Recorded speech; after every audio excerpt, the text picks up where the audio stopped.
ఇదే నా పల్లెటూరు, ఇదే నా తల్లిగారు.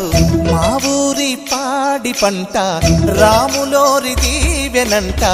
తల్లి గోదావరి నీళ్ళు కడిగే సీతమ్మ పాదాలు. ఊరంతా హాయ్ హాయ్ హాయ్, మనసంతా హాయ్ హాయ్ హాయ్. ఇదే నా పల్లెటూరు, ఇదే నా తల్లిగారు. మా ఊరి పాడి పంట రాములోరి దీవెనంట.